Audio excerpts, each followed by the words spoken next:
Hallå? Du tappade din plånbok. Tack.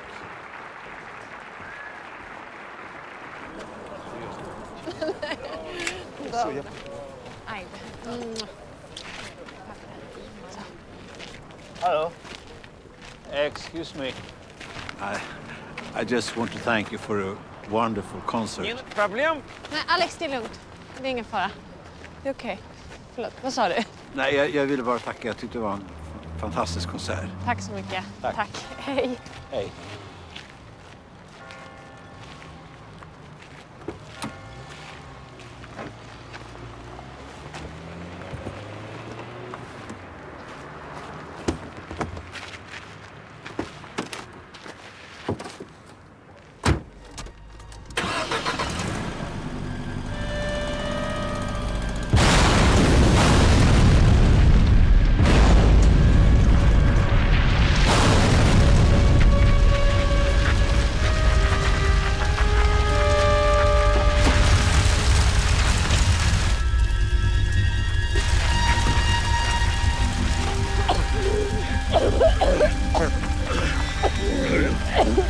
Det var dem! Vilka då? Ambulans! För helvete!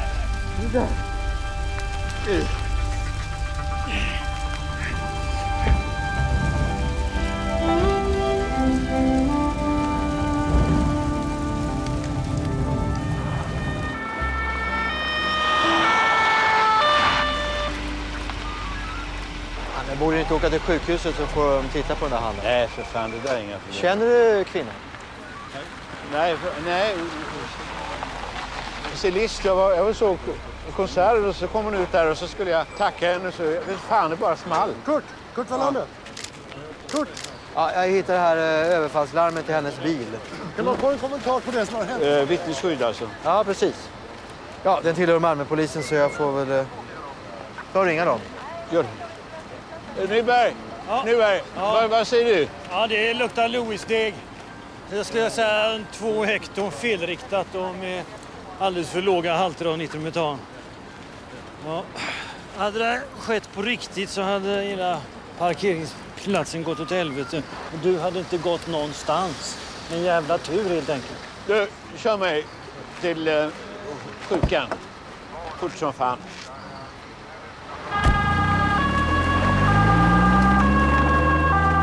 Hon är medvetslös men stabil. Vi vet inte än hur svåra skadorna är. Vad är det för sorts skador? Ja, det är hjärnskakning efter tryckvågen, det är brännskador, sårskador på benen, bålen men framförallt på händerna. Nej, fan, hennes händer. Vi tror inte att det finns någon risk för amputation. Ja, men det måste ju för fan kunna fixa hennes händer. Hon är ju musiker. Vi gör allt vi kan. Jag lovar. Okej, ring mig så fort hon vaknar. Ni borde få den där handen omlagd. Det kan vi ta sen. Kom in till mig sen så ska jag hjälpa er. Tack så. Isabel. Vad säger du? Ingenting ännu. Han är i chock. Någon är på väg ner från psyk. Är det du som har vaket? Ja, vad är det för hotbild? Någon försökte ta livet av henne med en bilbomb. Men jag vet inte. Ja, okej.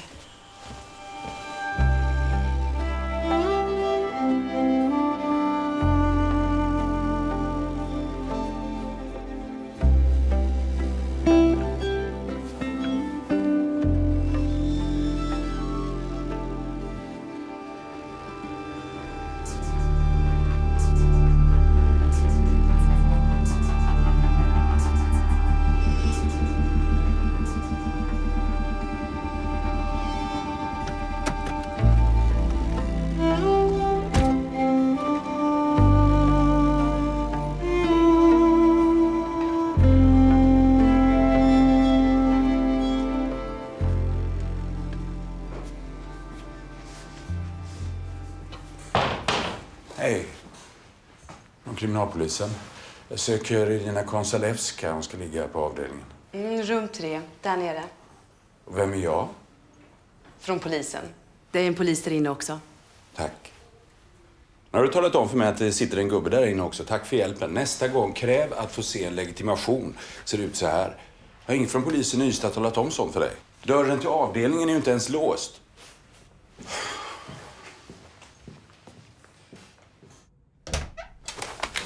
Du kan inte komma in här. Ta det lugnt. Kommer långsamt att sträcka mig efter mitt lägg i vänster in i fickan. Okej? Varit lugnt här i natt. Inga ryska cirkusvärjare som har smugit omkring här. Pack! Du! Kriminalpolisen, särskilda enheten. Ja, de behöver ju inte hyra in massa dyrt folk för att ta död på henne här. Det här har de ingen aning om, det lovar jag. Avdelningen här ska vara stängd och ni ska sitta utanför rummet, inte i rummet. Inga civila besök, okej?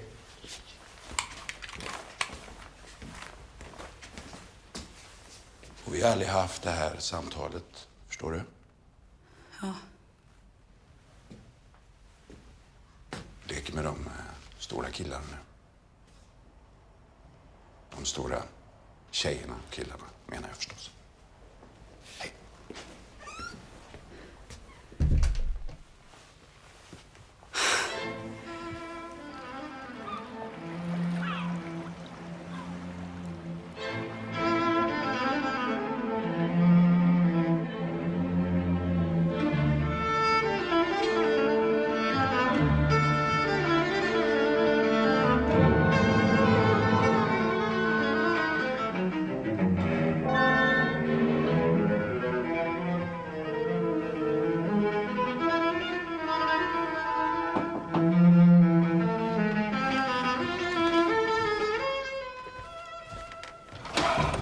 Hej. Hej där.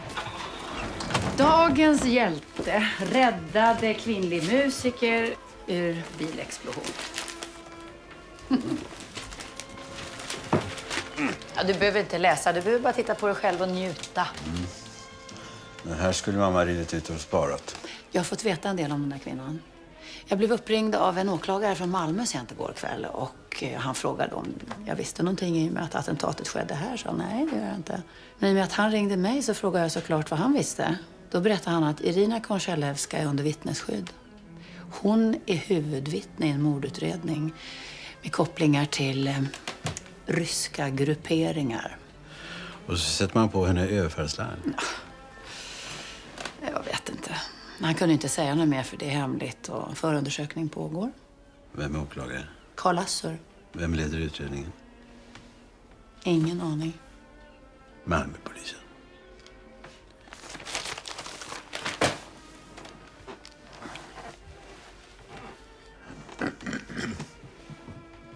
Hur många skivor har du egentligen? 2373 stycken. Får man låna en? Hej, Kurt. Hur står det till? Du, jag har en fråga. Och du behöver inte svara. Utan har jag rätt så lägg upp på luren. Mordutredning i Malmö. Hotat kronvittne i bilexplosion här i Ystad igår kväll. Och han som leder utredningen har initialerna JR.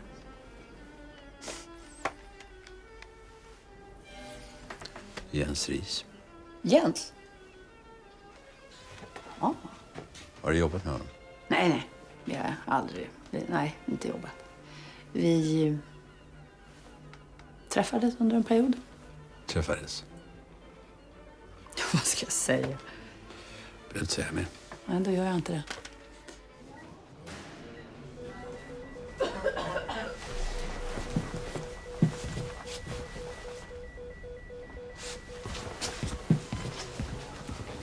Hallå, ursäkta. Hon vaknar nu tror jag. Ja, okej.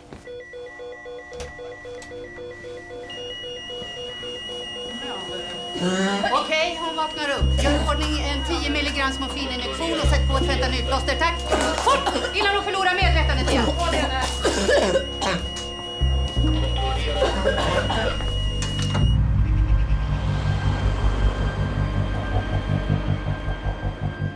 Är det här en vanlig typ av sprängmedel? Ja, det är den vanligaste. Receptet finns på internet och ingredienserna finns att köpa lite varstans. Ja, vi har ju plåtarna på bilarna som var på parkeringen så det är bara att sätta igång och leta rätt på ägarna.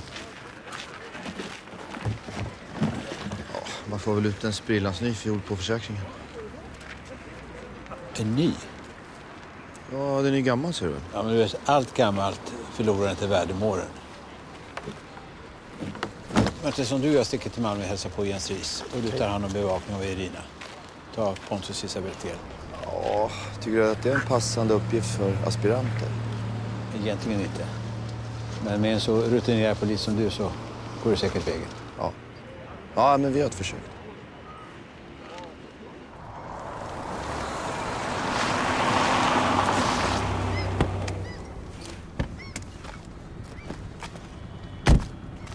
Ända till jag var 50 så drömde jag om att bo så här på en båt.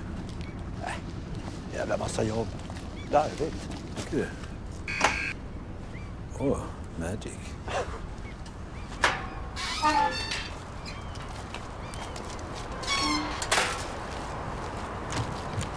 Vad fan?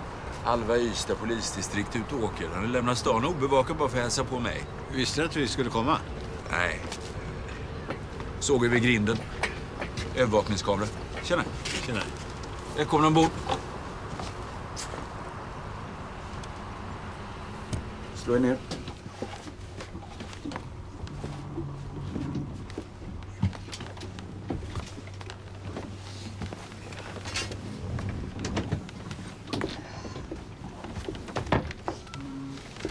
Kanske jag avbröt någonting. Klart ni gjorde.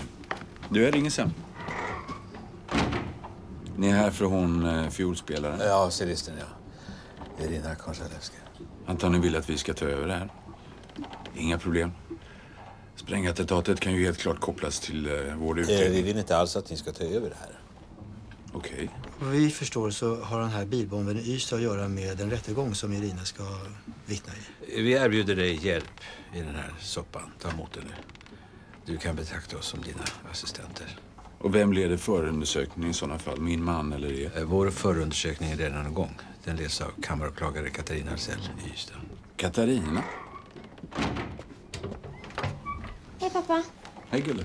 Jag var hos Madde efter skolan. Ja. De körde mig. Jag vet, jag ringde henne. Aha.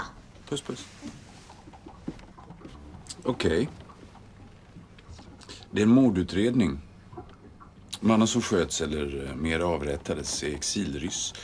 Dirigent. En sån som... Jag vet. Han har något förhållande, han och Irina. Han sköts i hemmet. Hon såg gärningsmannen och kunde peka ut honom. Hennes vittnesmål är det som vi bygger hela målet på. Han är gripen. Irina sitter häktad och säger ingenting. Ett jävla monster till försvarare. Antagligen betalar sina ryska vänner. Det här togs för 1 år sedan. Vid begravningen av en torped, Vlad Egorev. De andra här känner vi till. Men Juri var ny för oss då. Vad är det där för kyrka? Rysk-ortodoxa på Bergsgatan. Vad har ni för bakgrund på Juri? 0. Ja, det är lite lustigt. Dagen efter han häktades så dök den här advokaten upp från London med hans pass. Vem är advokaten? Richard Metz, svensk, verksam internationellt. Ja, så vi kollar upp den här Metz. Och han har försvarat i flera tunga mål mot ryska maffian. Med andra ord så är det Richard Metz som vi ska rikta in oss på. Ja, men han kan leda oss fram till Juris uppdragsgivare. Det måste vara polis, va? Tänkte vara. Han är Juris försvarare. Om jag åker ett enda kvarter efter hans bil eller ställer en enda fråga till karln så kan han få hela jävla rättegången ogiltigt förklarad. Hur ser de här hoten ut mot Irina? Ingen som har hotat henne. Inte så de arbetar. Du har själv personskydd. Ja, och du vet ju själv hur bra de fungerar. Så jag flyttade hit och skaffade övervakningsutrustning. Vi försökte faktiskt få Irina att inse faran, men... Med fullt vittnesskydd så skulle hon inte kunna åka runt och spela konserter. Men de skulle kunna vittna.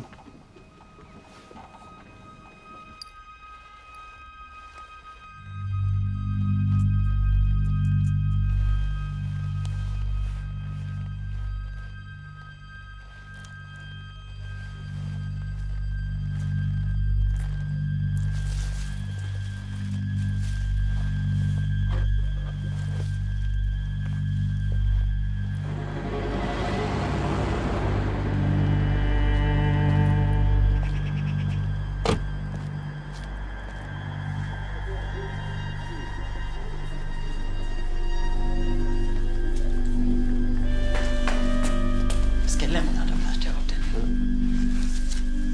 Ja, då. Varsågod. Tack.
kortison, tack.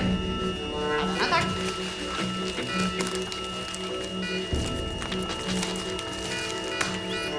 Vi har ett ventrikel, Frimma. Ja, det fibrillerar.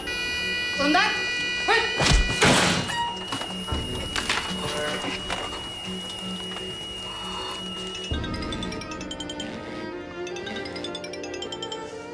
Ja, tjena, Kurt Wallander.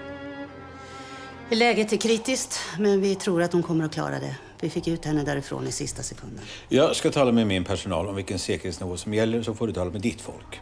Men inga extraanställda eller vikarier i närheten av Irina under den här tiden. Min personal har handlat helt enligt era föreskrifter hela tiden. Vi är inget vaktbolag. Om jag behöver kalla in extra personal för att klara verksamheten här så kommer jag att göra det. Eller så kan ni starta ett eget sjukhus. Tack.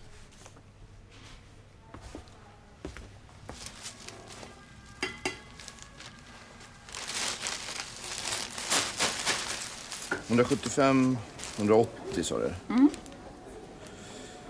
Var det något annat du tänkte på? Ursäkta mig, herr. Det här instrumentmakaren kände Irina. Om den går att laga. Den är klassad som bevismaterial. Vad hade Cellon med det här att göra? Nej, just det. Jag förstår. Jag vill fråga dig en sak till. Det här fotot, jag tog den i Italien. Irina, Mikhail känner den här mannen. Jag tyckte inte om honom. Han är en maffiakille. Är det han som mördar Mikhail? Irina har pekat ut honom och han sitter anhållen. Men vet du vad de har för relation till varandra? Nej, men jag kan den typen. Patrioter, maffia. De söker sig till de fina salongerna, ger gåvor, blommor. De kanske trodde att Irina och Mikhail skulle bli skärgård. Kan jag behålla den här? Ja, visst. Tack ska du ha.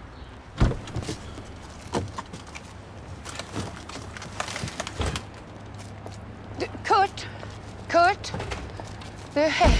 Hej. Vet du vad, de ringer mig från Malmö och säger att de flyttar över förundersökningen på hela den här härvan hit på mig. Grattis. Ja, men du säger att det är för att jag kräver det. Vadå? Har du ett finger med i spelet här? Absolut inte. Nej. Men vad är det? Jag framstår ju som en jäkla karriärpuffel. Ja, men det är väl bara att säga som det är och ringa och tacka nej. Nej, jag tar det alltså, men det... Du, jag måste till Malmö. Vi ses. Okej, hej. Ja, det fanns en plastblomma i etiketten som innehöll kaliumcyanid och en kristalliserad syra som reagerade på vattnet så det bildades cyangas. Själva antitesen till frisk luft kan man säga. Ja, hej då. Hej. Ja, Martinsson. Du, kan du vara här om 3/4 och hjälpa mig med spaning? Ja. Det gäller Mets, Juris försvarsadvokat. Och ingen tjänstebil. Ja, men jag kanske kan få med mig Pontus på ditt äventyr. Ja, men det låter väl som en bra idé. Bra, hej. Säg så. Hej. Pontus, vi ska åka på en span.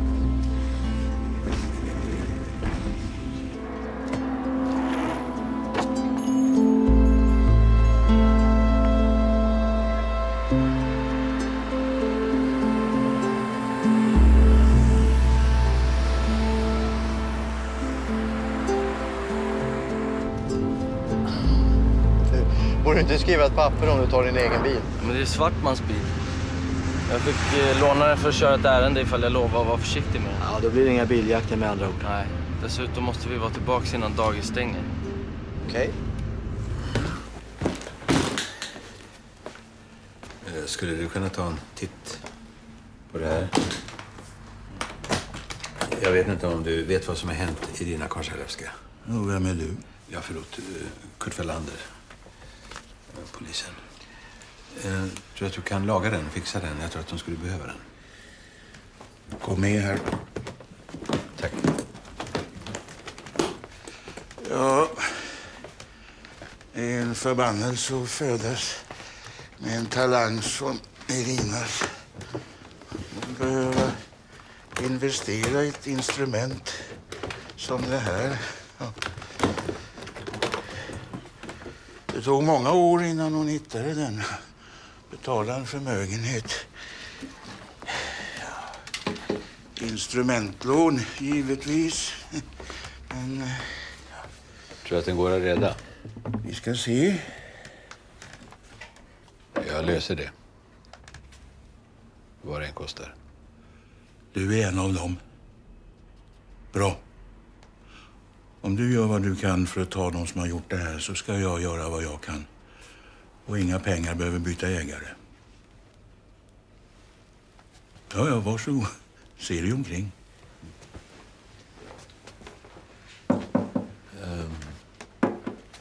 Kände Irina du varandra väl? Ja, ganska väl. Mikhail, den mördade dirigenten. Har du någon tanke om varför? Ingen aning. Kände honom bara ytligt. De hade nyligen blivit ett par. Jag tror hon var mycket förälskad. Ja, Kurt här. Jag har kollat hotellet här när advokaten bor och han får upp sitt rum. Okej, ja, jag är snart där. Bra, hej. Fodralet blev tyvärr förstört. Var det inte Mikhail som gav det till henne? Ingen aning. Såna här är mycket exklusiva. Inbyggd klimatanläggning, stöldskydd, stötskydd.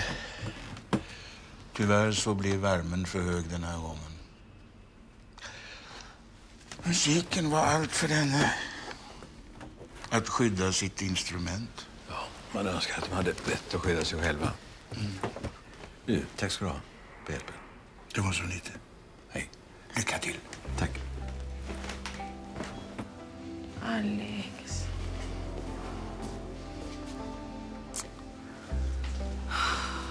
Мои руки, Алекс. Мои руки. Jag vill.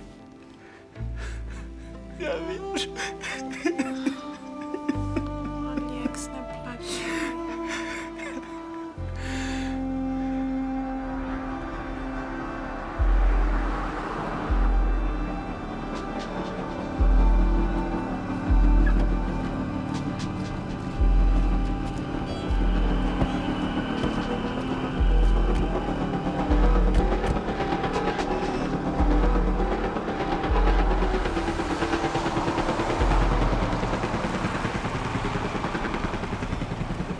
Ja, vad bra. Ja, men återkom så fort ni vet mer. Tack ska du ha. Hej. Hur med henne? Man vet inte. Helvete! Jag har slitit en månad med det här fallet. Just nu i denna svåra stund går våra tankar till Jens Ries. Du, kamera.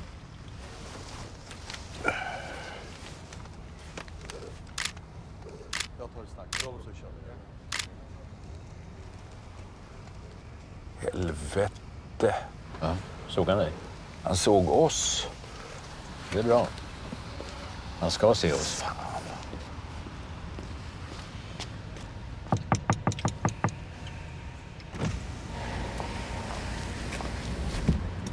Det känner jag igen. Ja.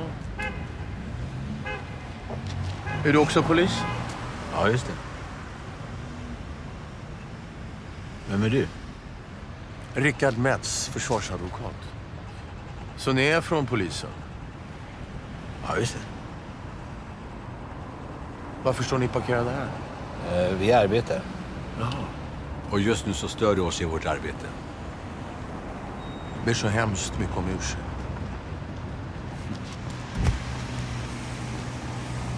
Lysande. Ja, Martinsson. Han sticker nu i en gul taxi. Västerut.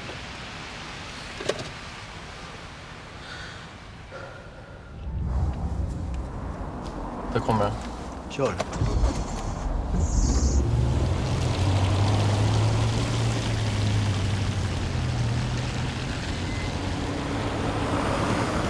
Jag mejlar över de här bilderna till Nyberg.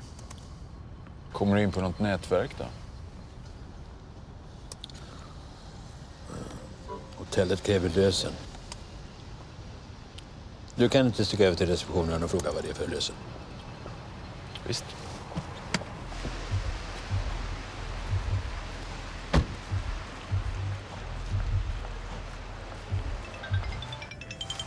Ja. Taxin släppte honom på Industrigatan 4, Håkanstorp.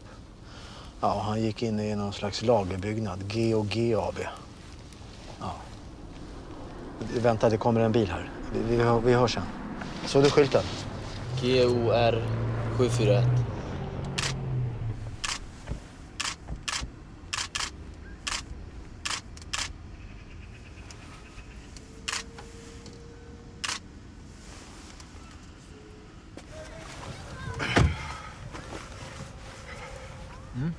Hotell 123.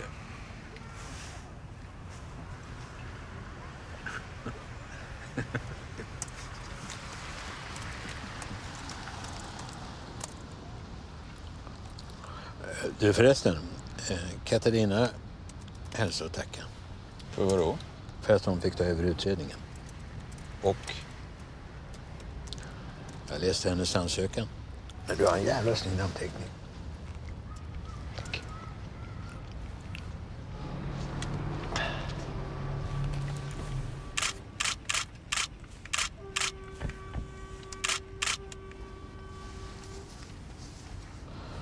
Du, kolla plåten. Sen när blir jag assistent till dig? Var det tvärtom, eller?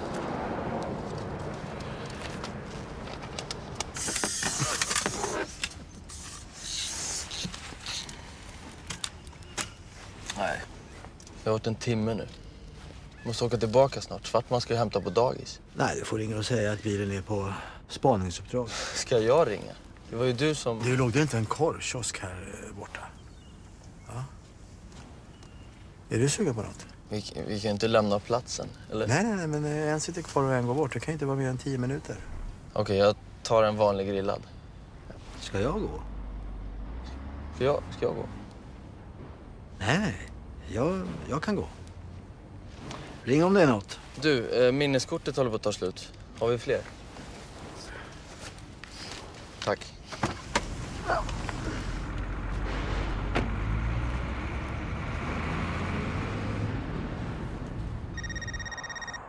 Tjena Kurt. Ja.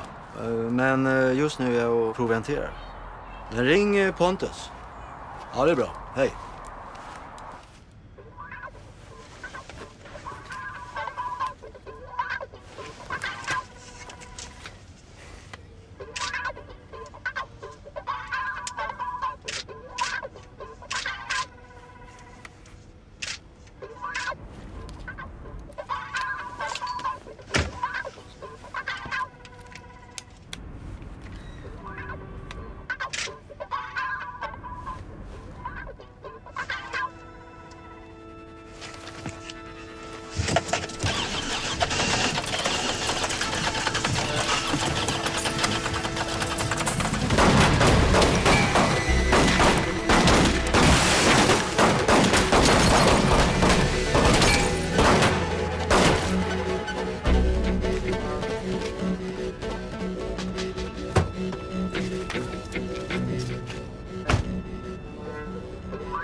Nej.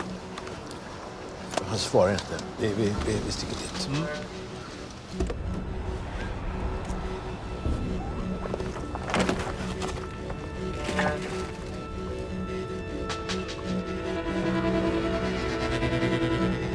Så jag behöver den nu, så ring mig så fort du hör det här. Okay? Svartman, kan du åka ner till hon vittnet på sjukhuset och visa de här bilderna? Ja. Du, har du hört något från Pontus? Nej, så. Ja, han har lånat min bil. Jag skulle behöva den snart. Nej, jag får prova igen.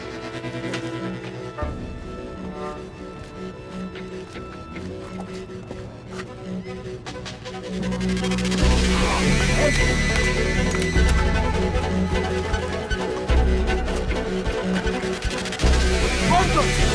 Fan! Svara! Vad helvete?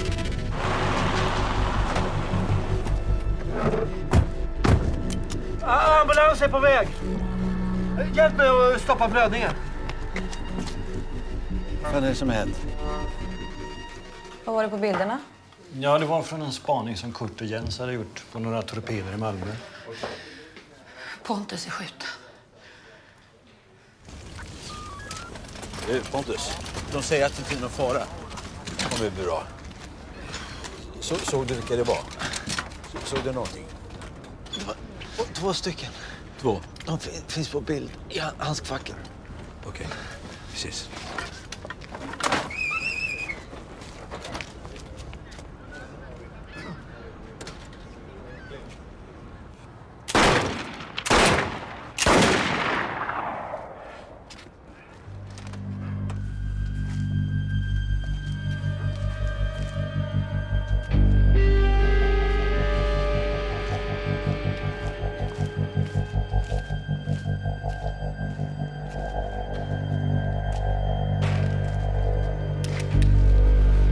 Jag tror inte vi behöver vara så artiga mot den här försvarsadvokaten längre.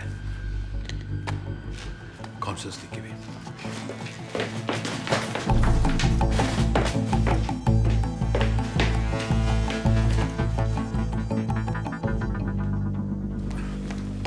Beslut om husrannsakan på rum 301. Rickard Nets.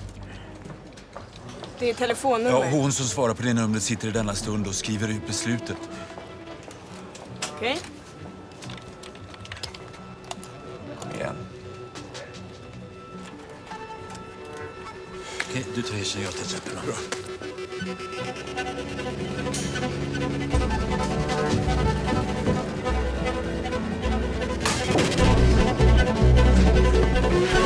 Polis! Peterrummet!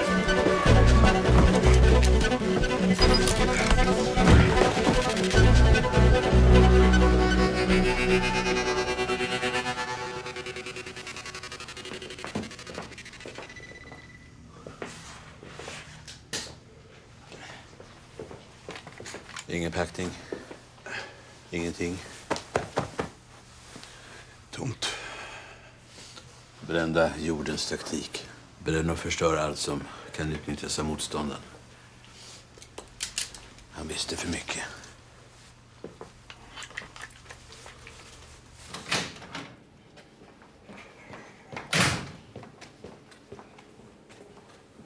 Men där är du. Fan, vet du vad klockan är? Förlåt, gumman. Förlåt. Måste du vara polis?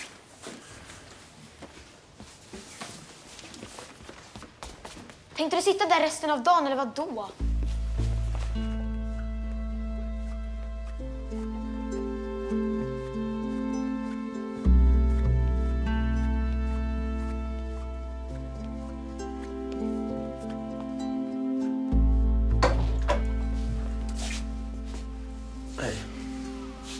Hej.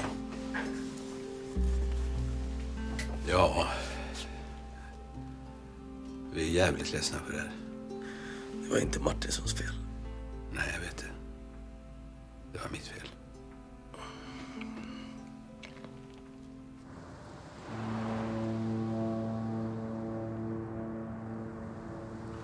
Jag ska hälsa från Pontus. Hans tillstånd är stabilt. Han blev träffad i halsen, en pulsådern klarade sig.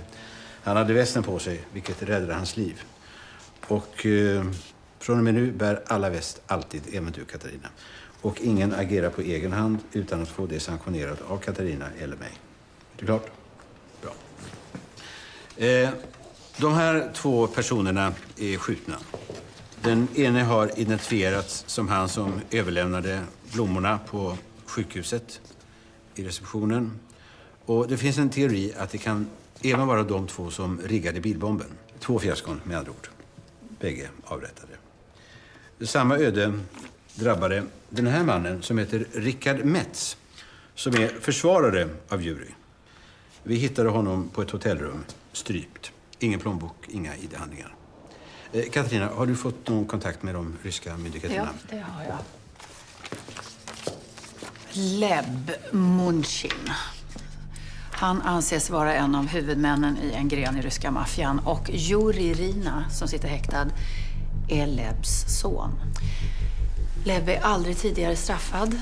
Han går i Ryssland under smeknamnet Prividenje, spöket. Djupt troende rysk-ortodox och har ägnat en massa tid åt att genom bulvaner köpa upp ikoner från väst som han har donerat till kyrkan i sin hemby. Ja, vad är rörande. Ja, visst är det. Han anses dessutom ligga bakom minst ett 30-tal mord. Och är lyst av Interpol. Juri sitter som, hans son alltså, sitter som bekant häktad för mordet på dirigenten som Jurina levde en relation med. Och det kan ju förklara varför man lägger ner så mycket resurser på att få honom fri. Har han Leb någon adress här i Sverige? Nej, inte vad vi vet. Men dessutom anses han kontrollera all handel med amfetamin och andra kemiska narkotikapreparat i Norden. Och han tros ha en av sina baser i Malmötrakten. Rättegången är satt att börja inom en vecka och vittnar inte Irina då går Juri fri. Men vad jag undrar är varför en man som inte har gjort någonting annat i hela sitt liv än att dirigerat symfoniorkestrar blir mördad av maffian. Och inte av en underhuggare, utan av sonen till deras främste ledare.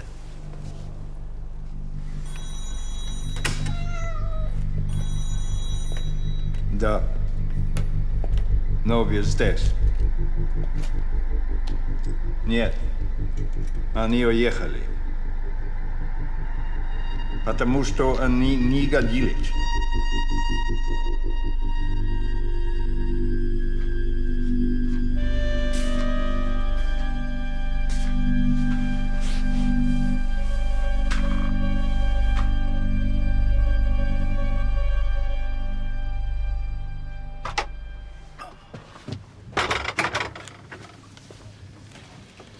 Vart ska du? Måste in och jobba en sväng. Nu igen. Men du klarar dig, eller hur? Ja, jag har ju bonken. Okej. Så gott. Godnatt. Godnatt, så gott.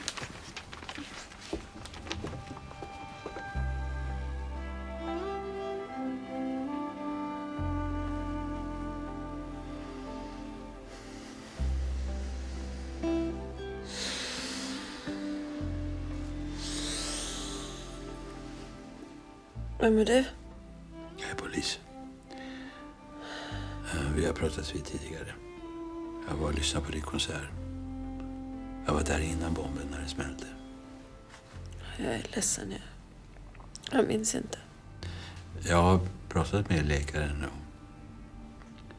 Hon säger att dina händer kommer bli bra. Även sällan. Jag har pratat med Josef. Och den går att reparera. Jag har pratat med Josef. Men vi ska inte prata så mycket nu. Nu behöver du vila. Men jag skulle vilja be dig tänka över det här med Michail. Om du har någon idé om varför han blev dödad. Det skulle hjälpa oss i vårt arbete. Och du var en person som kände honom väl. Nu. Vi ska inte prata nu. Kommer imorgon. Hej. Är det någonting jag kan ta med mig imorgon? Musik eller? Nej, ingen musik.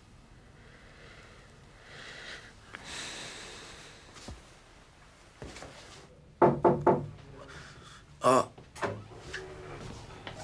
Nej, garanterat giftfria blommor. Ja.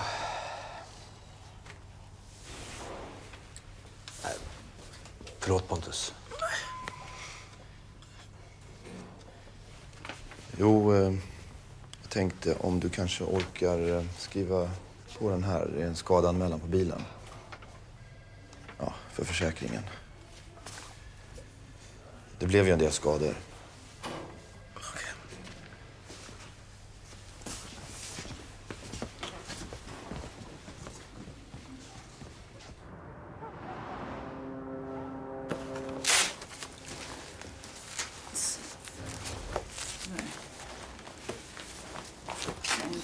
Gud, vad tung den är. Ja, den väger lite. Du får en förbannat fin hållning av den. Jens, hej. Hej. Okej. Ja.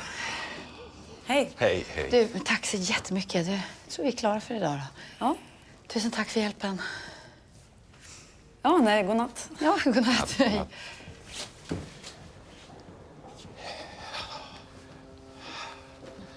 Har du Kurt? Vet inte. Jaha. Jag tänkte att vi skulle arbeta en stund. Ja. Nej, jag måste hem till barnen. Jag menar jag och Kurt Wallinder. Wallander. Okej. Wallander.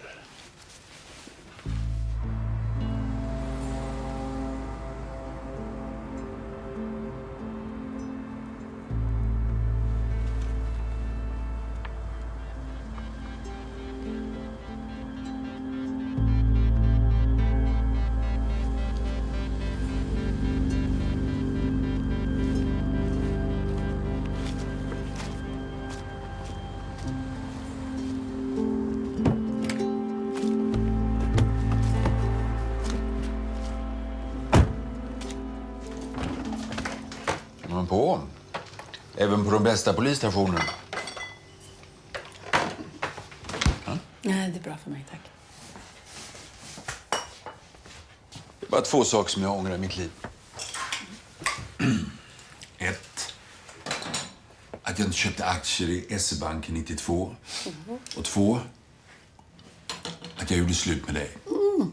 Bara en andra plats. Men du, det var faktiskt jag som gjorde slut med dig. Efter att komma på dig med att hålla på med åtminstone 3 andra.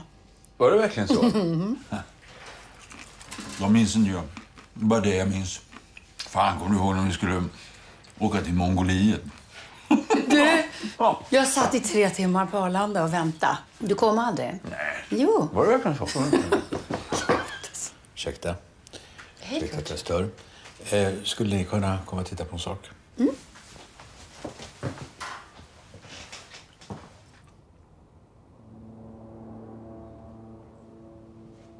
Irina har ju själv sagt att hon inte hade något samröre med kriminella. Juri kände hon bara igen, men hon hade träffat Juri och hans pappa Lev tidigare. Och maffian frotterar sig gärna med lovande ryska artister som Mikhail och Irina. Och jag tror att de gav henne det här. Ett cellofodral? Ja. Det ser inte mycket ut för världen just nu, men det är värderat till 100 000. Specialtillverkat. Och jag tror så här... Ja, jag vet inte. Men Lev Munchins födkrok är narkotika. Alltså amfetamin, ecstasy och allt jävla skit de tillverkar i de där nedlagda kemikaliefabrikerna i forna Östeuropa. Där Mikhail, Irina och Alex vistades väldigt ofta. Ni ser det. 3 kubikdecimeter tomrum. Men det är just tomt. Ja, annars. Men kan inte det här vara själva konstruktionen bara? Jo, men i vanliga fall så ligger en cello här som är värderad till 1 miljon. Och håll med om att det är ett väldigt bra ställe att smuggla narkotika i. Och vilken tulltjänsteman skulle vilja börja riva i det här? Så du tror att Irina var kurir? Eller Mikhail? Ja, för mig är det fortfarande bara 3 kubikdecimeter luft. Men innan vi kommer till botten med det här så måste vi veta av vilken orsak Mikhail blev mördad. Om du har någon bättre idé så varsågod. Vi har mördaren, vi har vittnet. Det är allt vi behöver. Och enligt min mening så finns det ingen botten. Bara ett oändligt svart djup. Pontus var 3 millimeter från att mista livet idag.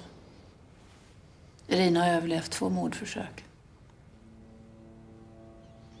Vilka fler kan tänkas behöva extra skydd?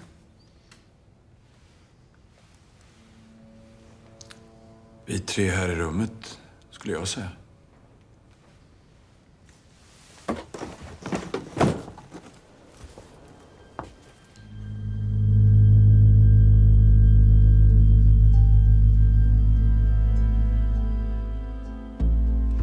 Men var tänker ni flytta henne? Det kan vi inte säga, för säkerhetsskäl. Men ni måste ju ha med någon härifrån.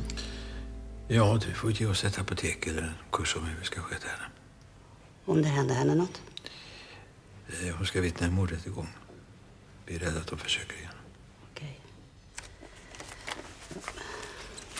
Ring mig om ni behöver hjälp. När som helst. Tack. Tack så. Lycka till.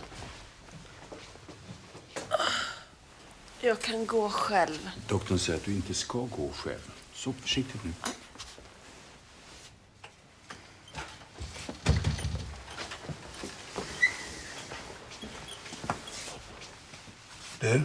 Du sitter kvar här i alla fall en natt. Som om ingenting har hänt. Okej?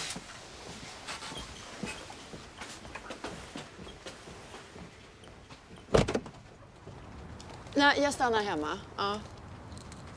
Men du, varför placerar ni henne inte på stationen då?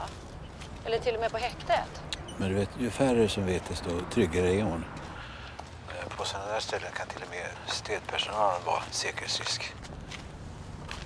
Vi har att göra med folk som kan köpa sig eller hota sig till vad fan som helst. Vi ses imorgon då. Vi ses imorgon. Ja, hej. Hej.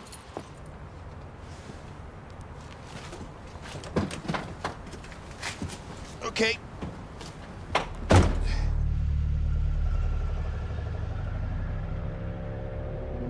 Они увозят ее.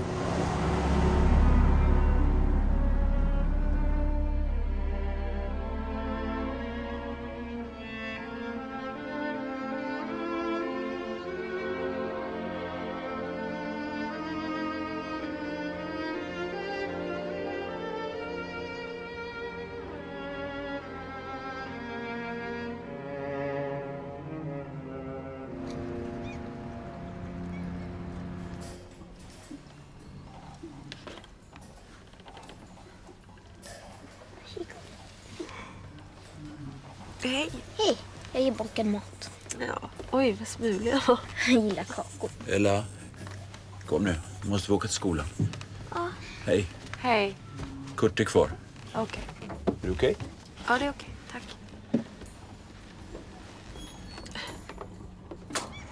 Vad fan säger du? Ja, men jag är på väg. Bra, hej.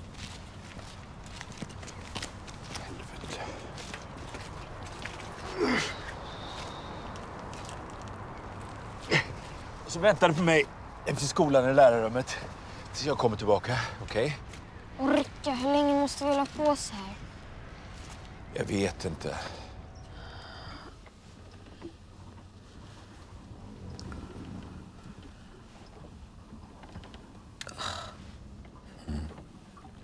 Lägg det på handduken här så du.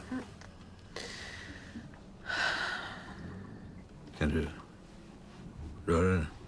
Ja, men det stramar. Första gången jag träffade dig på parkeringen efter konserten. Mm. Då pratade jag engelska med dig. Jag bara utgick ifrån att... Ja. Hur länge har du bott i Sverige? Jag kom hit med min mamma när jag var 3. Hon spelade altfiol och hade fått jobb i Hofkapellet. Hon måste vara väldigt stolt över dig. Mm. Hon brukade säga att vi var i tjänst hos de stora mästarna. Hon skulle blivit vansinnig om jag ställde in konserter bara för de där fega jävlarna som sköt Mischa.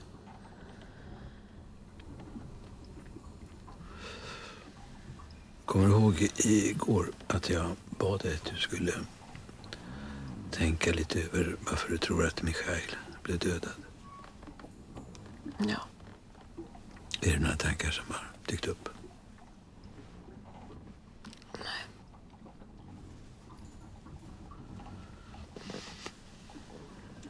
Irina, om allt går väl så kommer du få vittna mot juryrina. Och du kommer vittna under ed. Och allt du försöker dölja kommer att användas emot dig. Michail smugglade narkotika med de här människorna. Men jag ville inte ha någonting med det att göra. Jag ville varken höras talas om det eller se det. Eller... Men jag visste om det. Kanske har hans död något med det att göra. Jag vet inte. Han smugglade i cellofodralet. Ja. Som har fått av jury. Ja, av jury eller någon av de andra. Jag vet inte. Någon av de andra som du kände? Jag kände inte dem, jag hade träffat dem. Du, jag ska se till att någon kommer att ta hand om dig här. Jag ska... Hej, Svartman. Du, vi har flyttat på Irina. Och jag skickar koordinaterna till en GPS. Okej. Kan du komma hit? Du, jag har hittat någonting. Vad sa du? Jag bara chansade så att jag kollade med parkeringsenheten var den här ryssen, Lev Munchin Smash, hade blivit lappad någonstans. Och det visade sig att nästan alla böterna var i det här hörnet vid Föreningsgatan, Celsiusgatan. Så då ringde jag en boende där och han visste att den här lägenheten var uthyrd i andra hand. Oj, jävlar. Så det måste ju vara den. Ja, men det är utmärkt. Kom hit med samma. Okej. Ja, hej. Jag kommer.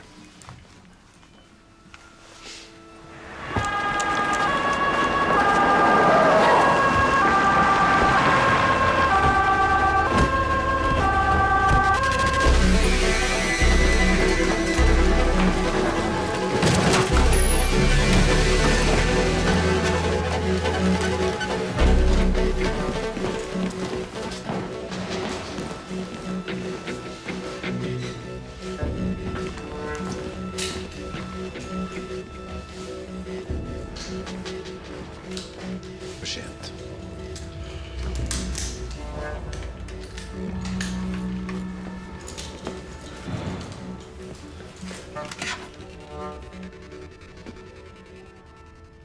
Det är hon.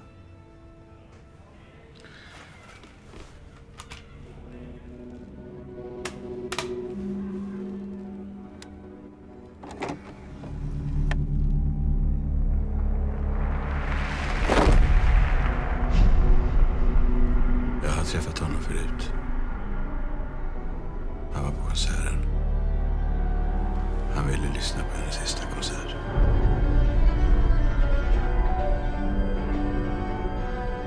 Fy fan.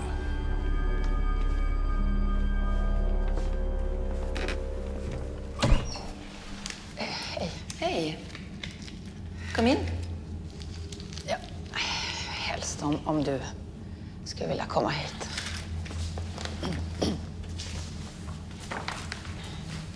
Vad är det? Ja, jag har en liten fråga här bara. Jag menar, om någon bär på HIV, sånt har man väl koll på? Ja, om det har konstaterats så. Jag tycker bara att det är så konstigt att det inte har tagits upp vidare i förundersökningen. Ja, jag vet inte. De kanske inte fäster någon betydelse vid en sån sak. Ja, det skulle jag ha gjort. Ja, du gör ju det. Okej, personnumret då? Det här är en rysk medborgare som är bosatt i Sverige. Ja, namnet då? Mikhail Davidov. D-A-V-Y-D-O-V. Kan han ha varit 39 år? Mikhail Davidov har konstaterats HIV-positiv vid Malmö Akademiska, april 2005. Skulle du också kunna kolla Irina Konchalevska? Är hon också död och föremål för en förundersökning? Nej, hon lever. Men jag skulle verkligen behöva veta. Snälla, jag ber. My lawyer should be here by now. Okay. Richard Metz. Hasn't he called yet? No. I'm sorry.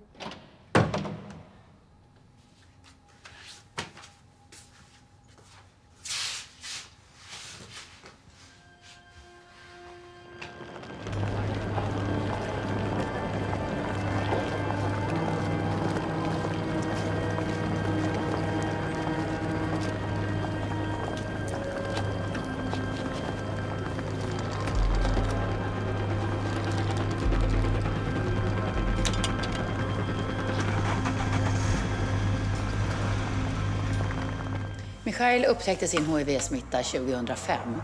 Och Irina har inte ens testat sig och Yuri fick sin konstaterad en vecka före mordet på Mikhail. Kan vara ett sammanträffande. Ja, men både Mikhail och Yuri är uppenbarligen drogmissbrukare. De känner varann och de har en affär med narkotika ihop. Irina trodde att det var en knarkaffär. Men det är för små kvantiteter inblandat för att det ska verka troligt. En person i hem med andra ord. Yuri sköt Mikhail för att han smittat honom med HIV. Var de sprutnarkomankompisar? Ja, de handlar ju med kemisk narkotika. Ja, amfetamin. Och det går ju att injicera. Ja. I princip så kan man injicera vad skit som helst, bara man kan lösa det i en vätska. Alltså, så är det nog. Michail var HIV-positiv, hade ett förhållande med Irina. Och hon har inte testat sig. Alltså har han inte berättat någonting. Eller? Och han smugglar narkotika för eget bruk i Irinas cellfodral. Svärmors dröm. Ja, Jens? Helvete, jag måste iväg till läkaren. Jag vet inte fan vad jag ska säga till Irina. Jag kommer med en gång. Bra. Jo, jag har öppnat munnen och han vill tala.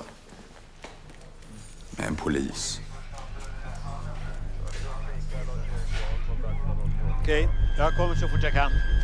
Och du Jens, försök att vara den där snälla polisen nu.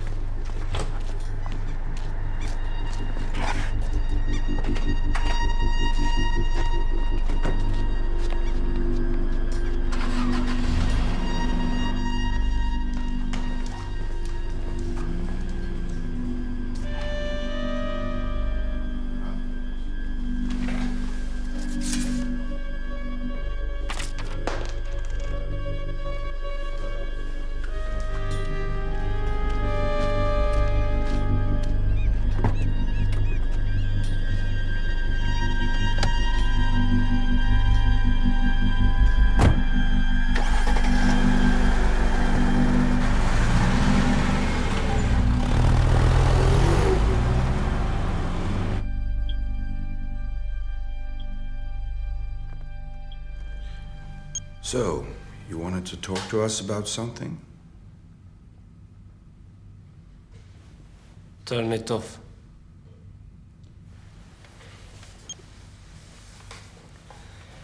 If I confess that I shot Michail Davidov, will I be doing my sentence here, in prison, in this country? In Sweden? I know where I am. If you'll be convicted, yes. Can I have that as a promise? In writing? Yeah, of course. Det är inga problem. Finns inga utlämningsanspråk gjorda. Did you shoot Michail Davidov? As I said, I would like to have a written promise first, then I make a confession. We'll fix that paper right away. Want some coffee in the meantime? Some soda, a Coke? Yes, a Fanta with ice. Kom in. Jag skulle vilja tala några ord i enrum med Irina. Ja, visst. Ja, och du ska inte sitta här inne, det vet du va? Ja, men det var bara någon minut.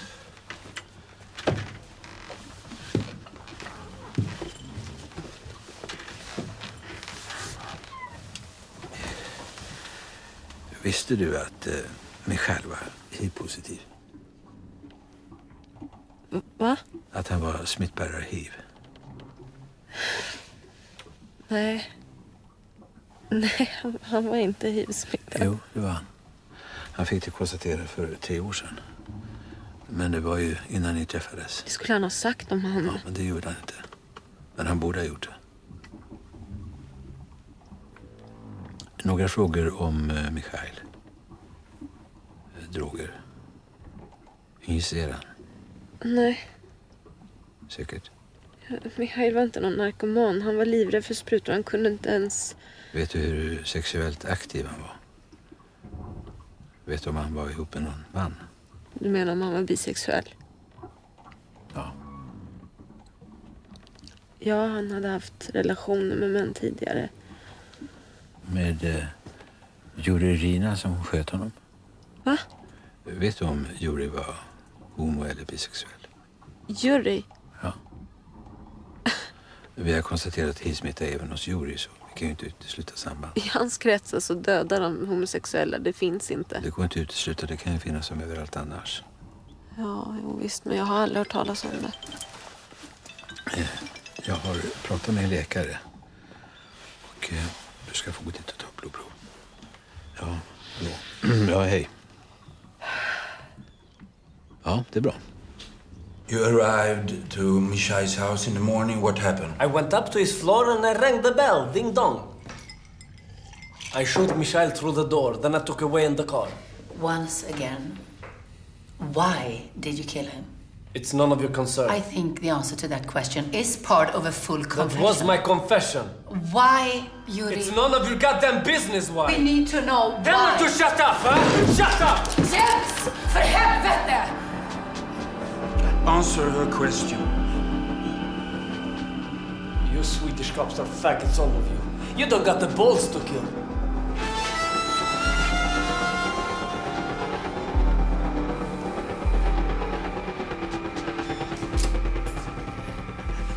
Very sorry about that.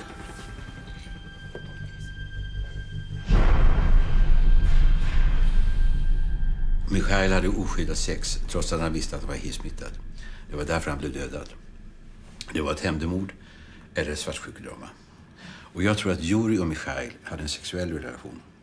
Och Yuri är rädd för att bli fri för att han vet att han kommer få betala med sitt liv för det. Av sin egen pappa? Det där är jävligt svårt att tro. Ja, jag tycker att det hänger jävligt bra ihop. Leb gör vad som helst för att få sin son fri. Antingen för nöjet att få döda honom eller som en akt av faderskärlek. Den vi egentligen borde få tag i, det är Leb Munchin. De här spaningsbilderna som du tog. Ta en titt på det här. Där ser ni Yuri. Och vem är den där mannen? Leb Munchin.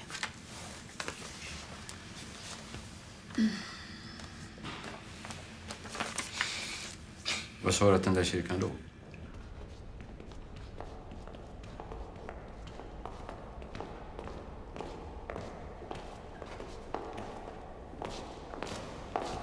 Vi kan vänta här så.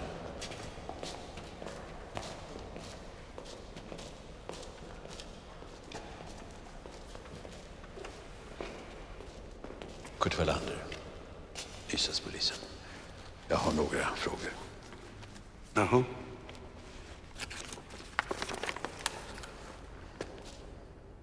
Är det något mellan er? Nej. Men det har varit, eller hur? Nej. Jo, ljug inte för mig. Varför tror du det? En radar jag har. En radar du har. Aldrig fallit dig in att någon kan vara intresserad av någon utan att göra någonting åt det. Intresserad, jag visste det. Så din tystnadsplikt, den står över allting annat? Även människoliv? Ja, det är inte jag som bestämmer om jag kan ta mig rätten att bryta den. Du är bara någon sorts mellanchef. Jag förstår. Guds hus är en fristad. En fristad för själen. Även för dem som har valt att trotsa honom.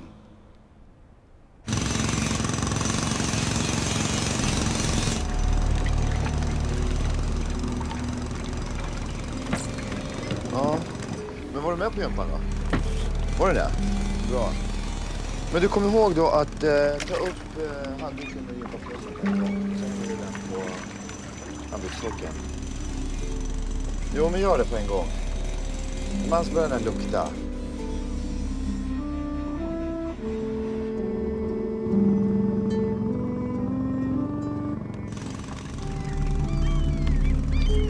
Ja. Nej, men jag kan inte hjälpa dig med läxorna ikväll, älskling. Men pappa måste ju jobba då. Ja, men säg talet då. Så ska jag se. Mellanled. Vad är det då? Ja. Ja, jo.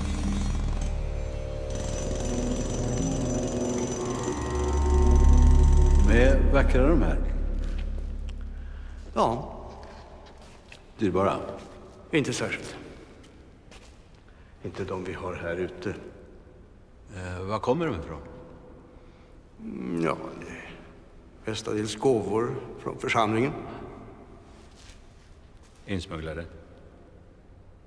Ja, det där vet jag ingenting om. Tack så du ha. Så om den här mannen aldrig hade satt sin fot i kyrkan, om du inte hade den blekaste om vem det var, då hade du kunnat säga det till mig, va? Din Gud hade tillåtit det.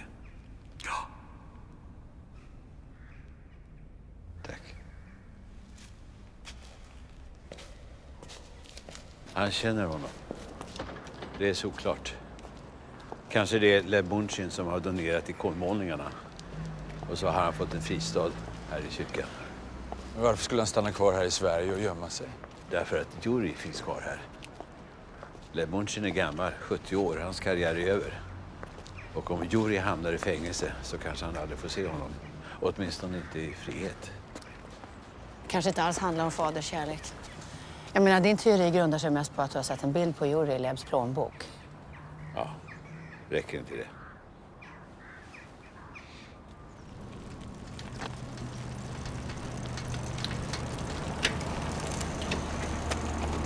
Ella! Vad gör du här? Skulle inte du sova hos en kompis? Jo, men... Vet pappa om att du är här? Nej, men jag ska bara hämta bonken. Bonken? Ja. Men kan inte han vara med mig då? Nej, han är inte van vid att sova utan mig. Han kommer längta lite. Ja, men kom och hämta honom då. Men skynda dig lite. Skynda dig lite grann. Kom tillbaka fort.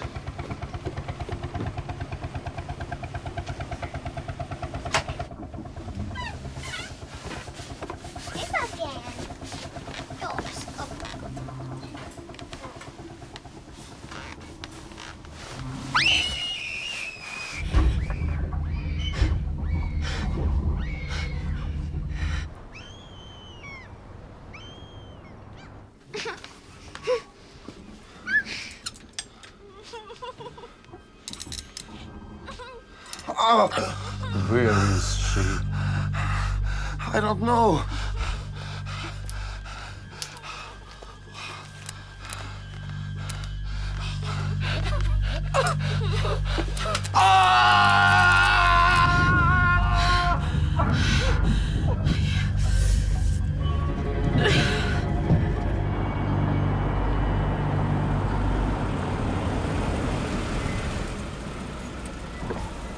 Ring med samma om hon kommer. 2 ögon på kyrkan, de andra 2 över axeln. Ingen lämnar den andra. Inte ens om ni ska köpa korv. Har du förstått?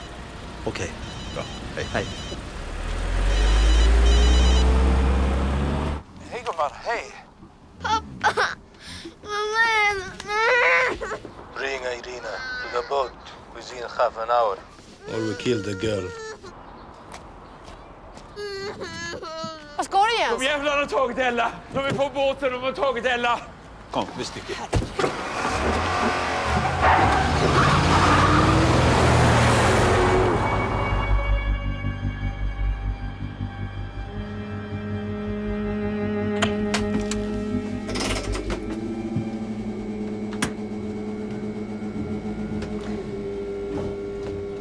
Посмотри, что там за херня в машинном отделении.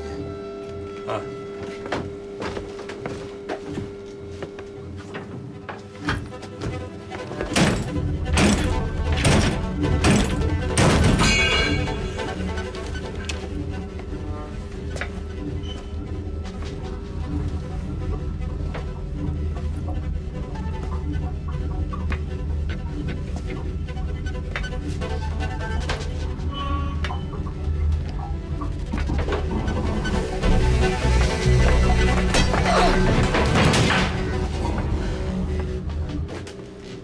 Саид!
osäkrad.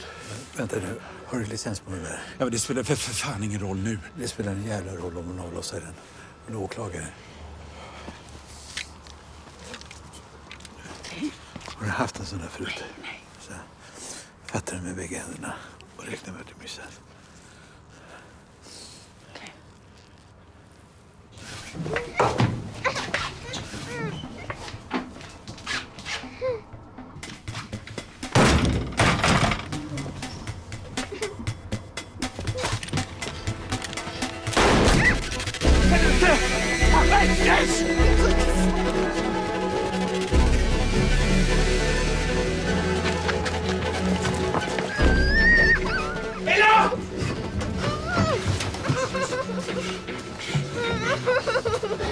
Hur är det? Jag sköt honom. Okej, du, gå in där borta.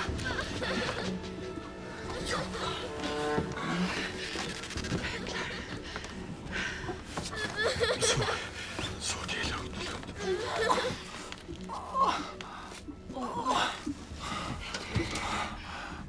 Två. Maskinrummet. Han är i maskinrummet. Du, hjälper honom att få bort det.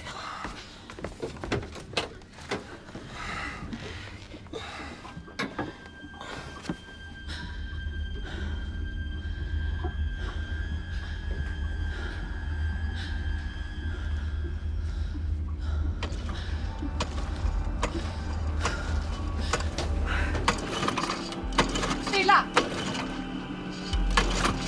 Stilla, står jag!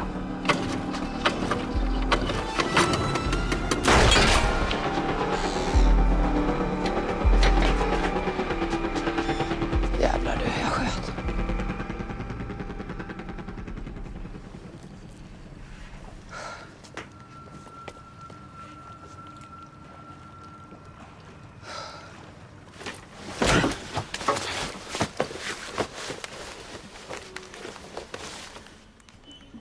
When your mission is completed, you have to inform Leb about that. Am I right? But you failed. Okay. You don't have to tell him the truth.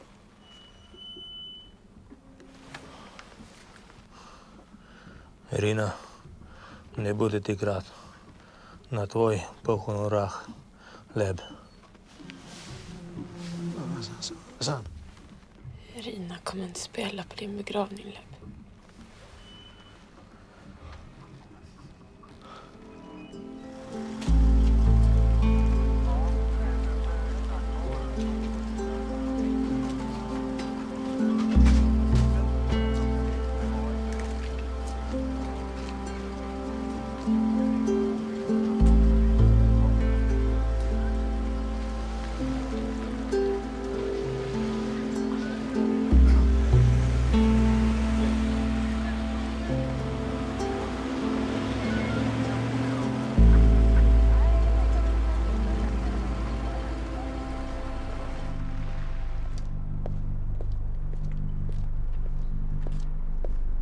Ser du?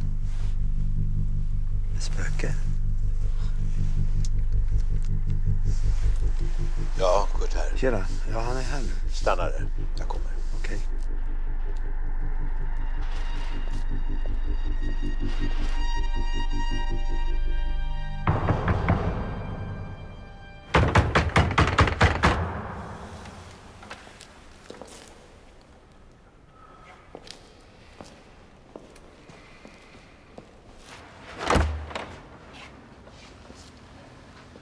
Jag vet att han är här.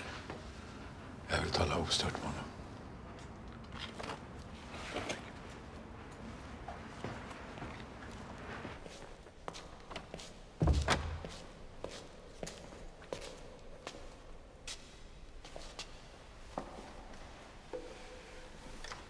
What do you want? I am looking for Leb Munchin. I don't know who that is. It is you. My name is Christoph Savanov. And my plane leaves in 2 hours. You can have a look in my documents. Do I even look like this Lev Munchin you're talking about? I wish you good luck. Goodbye. I have a message from jury. I know no jury. Sorry. There is a picture of him in your wallet. And if you leave now, you will never see him again. He thinks you will kill him. He thinks you hate him. But he loves you. He loves you like a little boy loves his own father.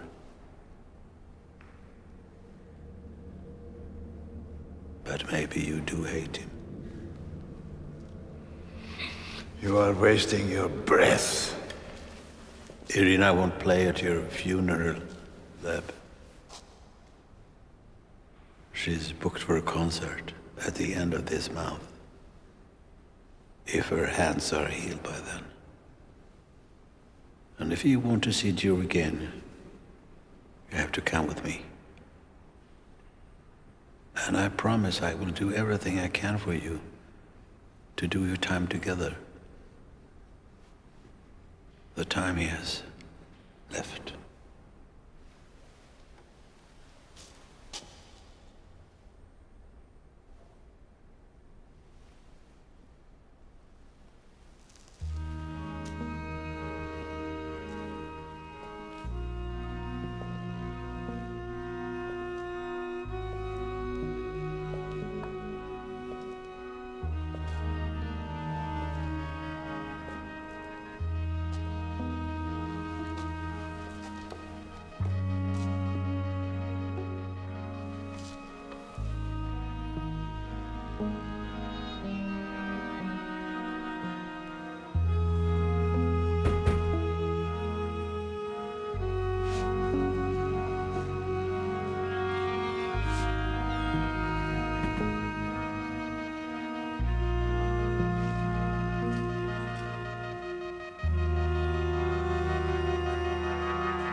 Kom in. Hej. Tack. Tack. Underbart som vanligt. Tack så hemskt mycket. Från oss på station. Jättefina. Sen har jag det här som läkaren bad mig ge dig. Det är ett svar på provet. Ja.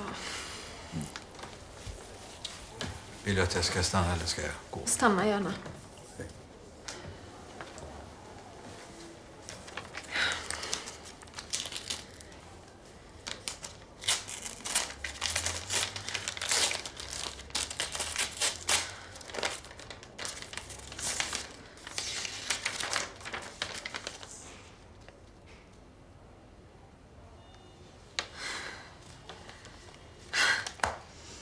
Tack gode Gud. Ja. Tack så hemskt mycket för allt. I förmiddag så föll domarna. Jury fick 10 och Leb fick 14. Tack så hemskt mycket. Ja, visst. Det är jag som ska tacka. Ha det så bra. Hej.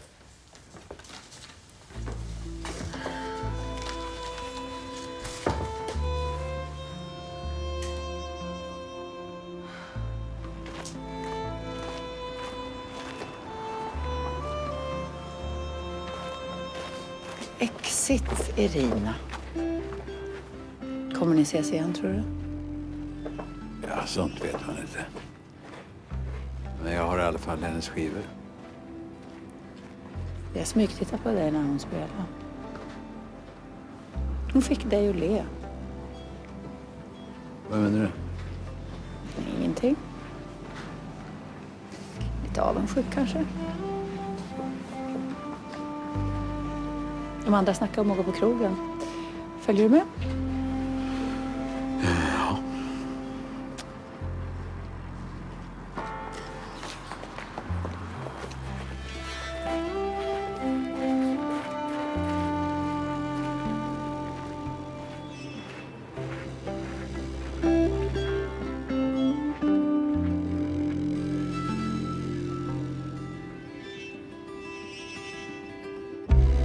Quiet night, thought becomes a whisper. Not a word you say could ever hurt me. Screaming streets are so